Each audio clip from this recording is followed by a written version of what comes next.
It's your boy Zay here, and Kendrick Lamar on his new song 616 in LA says he might have a mole in the OVO camp. He says OVO hates Drake, which is wild when you think about it, but if you really dig deep, no, we're gonna get to that later. He said, "Have you ever thought that the OVO is working for me? Everyone inside your team is whispering that you deserve it. If you ever was street smart, you would have caught your entourage is only there to hustle you.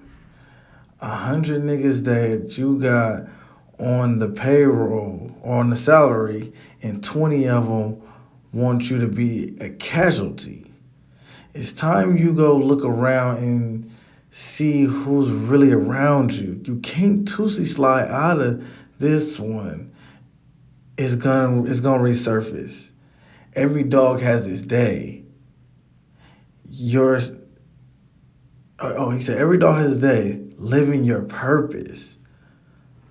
Somebody lying. Oh, wait.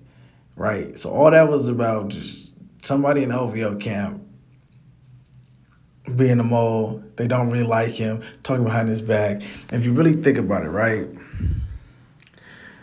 Academics talks about this thing called the OVO sweatshop. That's all the guys that signed the OVO, and none of them really make it. They don't make it. Like, we hear like one or two songs from these people once every blue moon, and it goes nowhere. It might do numbers in Canada, but it goes nowhere here.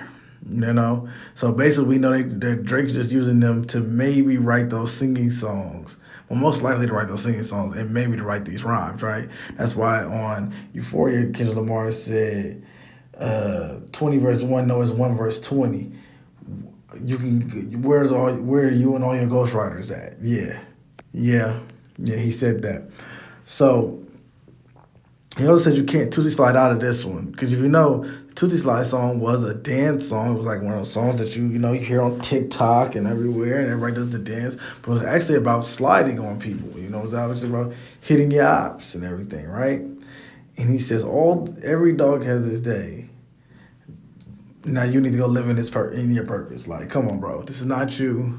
This is this is not what you're into, bro. So you need to go find a purpose because you don't really have one. You have all these identities, and none of them is Drake. Who is Drake? Because today you might be Canadian Drake Crowley, and then tomorrow you might be Memphis Drake Maine, and then the next day you might be Bumbleclot Rasta Drake, and then you might be bouncy biggity, bouncy biggity, bouncy biggity Drake, and you know what I'm saying? So it's like you're all over the place. Who really is Drake? Who's Aubrey? We want to be Aubrey, and that's crazy because he told him like he's sunning Drake. He's really sunning him right now.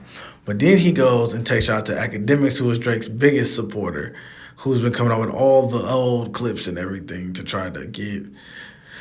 I don't know what Academics trying to do. He's trying to save Drake. He's trying to keep Drake afloat as much as possible because whereas I thought Drake was pretty much keeping up with everybody else, and I thought he was going to keep up with Kendrick because I didn't think Kendrick. I was one of the people who didn't think, as a Kendrick fan, he was going to respond like this, but he was ready for war. But Academics trying to keep him afloat, and so he said, "Somebody lying." I can see the video on. I can see the vibes on Academics. Even he looking compromised, right? So if you ever notice, Academics is pulling all the old videos out, everything he can out of his ass to try to help Drake stay afloat until Drake drop another record. Which, do I think he'll drop a record? You goddamn right. After these last two records, he needs to drop a record and fast. It needs to be here before Sunday. He needs to get it together if he wants to stay afloat in this battle. Also, he states that he sees all the AI commenters and all the little bots in the comment section, because I thought I was the only one noticing it, but I guess Kendrick notices it too. It's a lot of people who have these accounts with no followers and these meme pictures and everything with no pictures posted, talking about Kendrick Lamar's album is trash, these songs are trash, who wants to listen to a thesis statement, all this other weird ass shit. But we all understand that these are bots and AIs and fake accounts that are pretty much probably either being paid for by Drake or the label to try to keep it looking like something's going on. No, Drake, we need you to get in the field. We don't want we want lyrical violence, lyrical suicide. We want you to jump out the window. We want you to come with some bars. Remember on Flex when you put out that phone, you was rapping out that phone, and we was looking for bars. We don't want none of that. I don't want no hit songs. I don't want that chart. Because you do that, we're gonna be coming back to this. Like you see how the Pusha T thing keeps coming back. The Pusha T thing keeps coming back because you never bodied him. But y'all let me know how y'all feel about it in the comment section. Like, comment, subscribe.